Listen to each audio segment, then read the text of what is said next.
एक पेपर को हमने अलग अलग तरीके से मोड़ के रखा है। आप देखेंगे कि सब में डिज़ाइन सेम ही बनी है।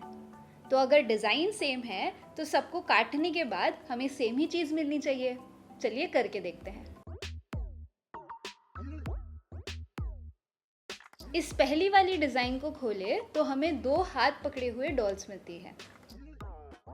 इस दूसरी वाले को खोले तो हमें 3 हाथ पकड़े हुए डॉल्स मिलती है।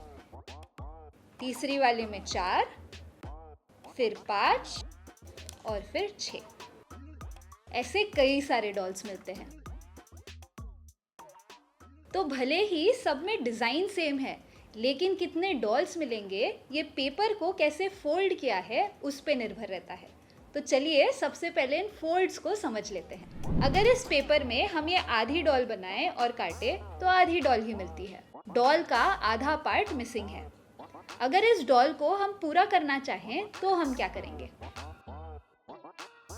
इसका मतलब ये है कि हमें कुछ ऐसा करना है कि एक ही कट में आधी गुड़िया के 2 कॉपीज मिले जो बीच से जुड़ी रहे। अगर हम इस पेपर को आधा मोड़े और इस फोल्ड वाले लाइन पे ये आधी गुड़िया बनाएं तो काटने पर हमारी गुड़िया पूरी हो जाती है। डॉल को इस लाइन पर मोड़े तो इसके 2 भाग एक दूसरे पर ओवरलैप हो जाते हैं। इस लाइन को गुड़िया का लाइन ऑफ सिमेट्री या समरूपता की रेखा बोलते हैं। इस लाइन को एक मिरर या दर्पण जैसे भी सोच सकते हैं। आकृति का एक हिस्सा दूसरे हिस्से का प्रतिबिंब है। अब इस तितली को ही ले लेते हैं। इस लाइन पर मोड़े तो इसके 2 हिस्से एक के ऊपर एक आ जाते हैं। इसलिए ये लाइन इस तितली का लाइन ऑफ सिमेट्री है। तितली की जगह अगर हम ये रेक्टेंगल ले तो इसके 2 लाइंस ऑफ सिमेट्री है। दोनों के अलोंग फोल्ड करें तो सारे हिस्से एक के ऊपर एक ओवरलैप हो जाते हैं। अगर इस डायगोनल लाइन पे मोड़े तो ये 2 पार्ट्स ओवरलैप नहीं होते। इसका मतलब ये है कि डायगोनल लाइन इस रेक्टेंगल का लाइन ऑफ सिमेट्री नहीं है। इस स्क्वायर के 4 लाइन ऑफ सिमेट्रीज है, इस पेंटागन के 5, इस हेक्सागन के 6, लेकिन इस पैरेललोग्राम में एक भी लाइन ऑफ सिमेट्री नहीं है। अब वापस हमारे गुड़िया पर आ जाते हैं। आधे से एक गुड़िया तो बन गई, लेकिन अगर आधे गुड़िया से 2 गुड़िया बनाने हैं तो हम क्या करेंगे? पेपर में पहले वाले फोल्ड के साथ एक और फोल्ड कर दे तो आधी डॉल काटने पर हमें गुड़िया के 2 कॉपीज मिल जाते हैं। काटते समय हमें याद ये रखना है कि गुड़िया के हाथ इस फोल्ड वाले जगह तक आए। अगर ऐसा नहीं करे तो हमें गुड़िया के 2 कॉपीज तो मिल जाएंगे, लेकिन गुड़िया के हाथ जुड़े नहीं रहेंगे। अब इन 2 डॉल्स को हम इस लाइन पर फोल्ड करें तो ये 2 भाग एक दूसरे पर ओवरलैप हो जाती हैं। ऐसे ही अगर हम इस लाइन पर फोल्ड करें तो ये दोनों डॉल्स एक दूसरे पर ओवरलैप हो जाती है। तो ये दोनों लाइंस हमारे इन हाथ पकड़े हुए गुड़ियाओं के लाइंस ऑफ सिमेट्री है। इस पहले लाइन ऑफ सिमेट्री पे फोल्ड करें तो दोनों गुड़िया एक दूसरे के ऊपर ओवरलैप हो जाती हैं, और इस दूसरी लाइन पर फोल्ड करें तो हमारी गुड़िया आधी हो जाती है। इसका मतलब ये है कि किसी भी पेपर को इस तरीके से 2 बार फोल्ड करके काटे तो पहला फोल्ड खोलने पर वो शेप डबल हो जाता है और दूसरा फोल्ड खोलने पर वो डबल्ड शेप के 2 कॉपीज बन जाते हैं। अब मान लीजिए इन 2 फोल्ड्स के बाद एक और फोल्ड करें तो इस केस में ये सेंट्रल एंगल 45 डिग्रीज हो जाएगा। तो इस बार हाफ डॉल काटने पर हमें कितने डॉल्स मिलेंगे?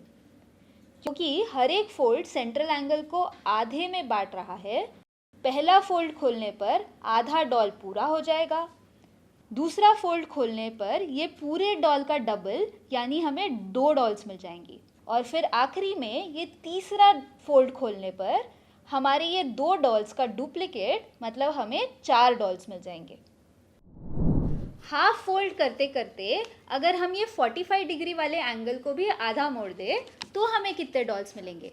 डबलिंग वाले लॉजिक से आप पहले ये गेस करें और फिर काट के वेरीफाई भी करें। अगर हमें 6 डॉल्स बनानी है तो हमें पेपर को कैसे फोल्ड करना होगा। 4 डॉल्स के लिए सेंट्रल एंगल 45 डिग्री था, तो 6 डॉल्स के लिए सेंट्रल एंगल कितना होगा। अब क्योंकि 6 एंगल्स बनाने हैं, हमें ये 360 डिग्री को 6 बराबर भागों में बांटना होगा, मतलब हर एक भाग 60 डिग्री का होगा।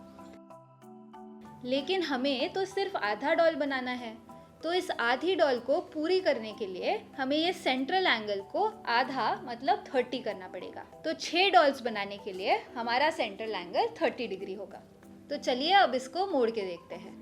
इसके लिए सबसे पहले इस पेपर को इस तरीके से आधा मोड़ेंगे।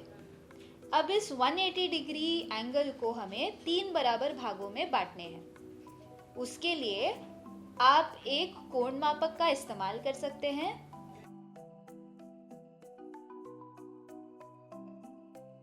या फिर इस पार्ट को ऐसे फोल्ड कर सकते हैं कि इसके 3 भाग एक के ऊपर एक ओवरलैप हो जाए, तो हमें ये एंगल 60 डिग्री मिल जाएगी।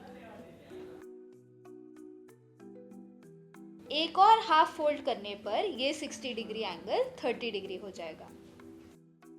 अब अगर इसमें हाफ डॉल बनाकर काटे तो हमें 6 डॉल्स मिल जाएंगे। अब अगर हमें 5 डॉल्स बनानी है तो हम पेपर को कैसे फोल्ड करेंगे और उस केस में सेंट्रल एंगल क्या होगा। आप पेपर को अलग अलग तरीके से फोल्ड करके जितने चाहे उतने डॉल्स बनाएं। Thank you.